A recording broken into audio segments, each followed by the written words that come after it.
Este é um vídeo exclusivo para membros do canal Filhos da Viúva. Brigham Young.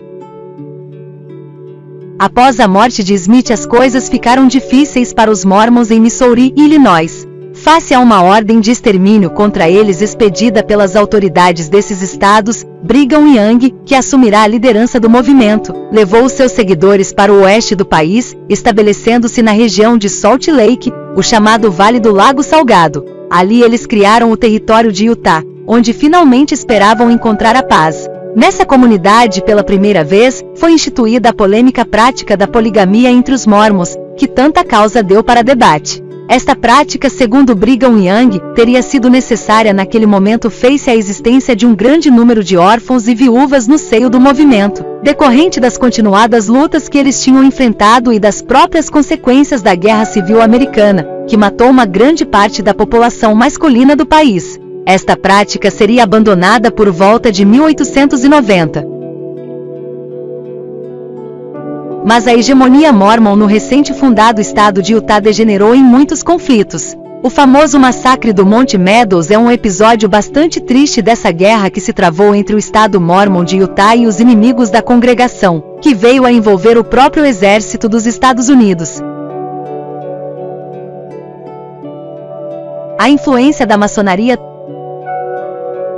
Tanto Joseph Smith quanto Brigham Young eram maçons. Como o próprio Smith revela no seu diário, ele foi iniciado em 15 de março de 1842, na loja de Nauvoo e chegou ao grau sublime menos de 2 meses depois, em 4 de abril de 1842. O que era esse grau sublime, ele não diz, mas supõe-se que seja o grau de mestre maçom.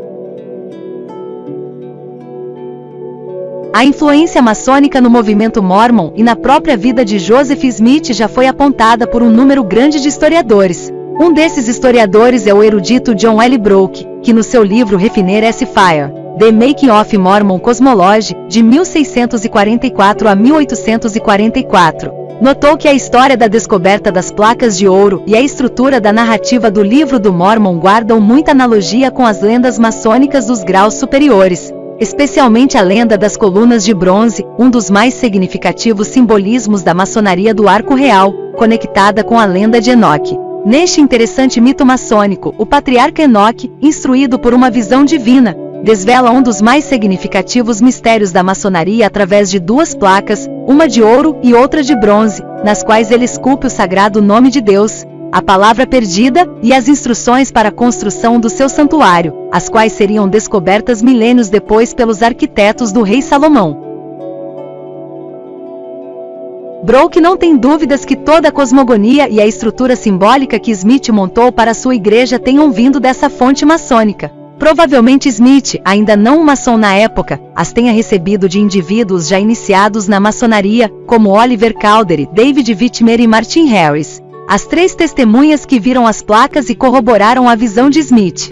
Estes, segundo um residente de Palmyra, cidade onde Smith viveu, testemunhou, no processo que foi movido contra o fundador da Igreja Mormon, que Oliver Cowdery não visitava nenhuma igreja e era um maçom. Ponto. E um comentário feito por uma parente de Smith, chamada Lucy Mack, no manuscrito escrito nos anos de 1840, diz que toda a obra de Joseph Smith sugere uma familiaridade com manuais maçônicos. Além disto, a maioria dos primeiros líderes da Igreja Mormon eram maçons, tais como os irmãos de Joseph, Irun e os companheiros Heber C.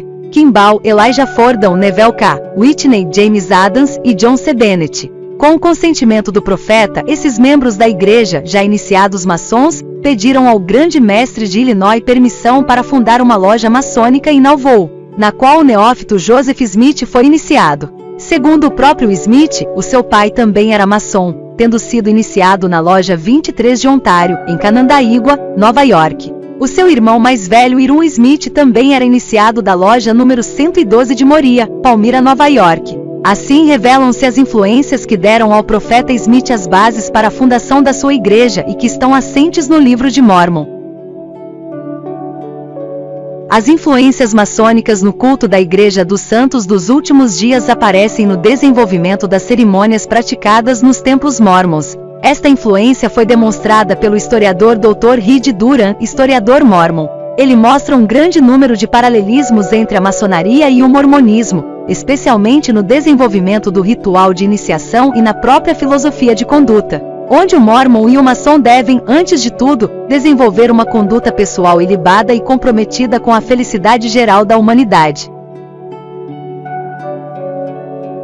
Práticas alicerçadas na procura da perfeição espiritual e na conduta moral sem mácula, dirigida à construção de uma sociedade mais harmônica e feliz. Maçonaria e mormonismo caminham em paralelo, buscando instrumentalizar essa filosofia, abstraídas as questões internas, as adversidades e as próprias vicissitudes que atingem, cedo ou tarde, todos os movimentos, e as naturais ramificações que o pensamento original sempre sofre no decorrer do seu desenvolvimento. Pode-se dizer que mormonismo e maçonaria são movimentos que guardam notórias semelhanças. Por isso é que hoje, a Igreja dos Santos dos Últimos Dias, refinada na sua doutrina, expurgada de todos os elementos de messianismo mistificador e intolerância elitista, se constitui num dos mais fortes movimentos religiosos dos nossos dias, da mesma forma que a maçonaria continua, ainda hoje, a ser considerada como um dos mais importantes movimentos intelectuais que já surgiram na humanidade.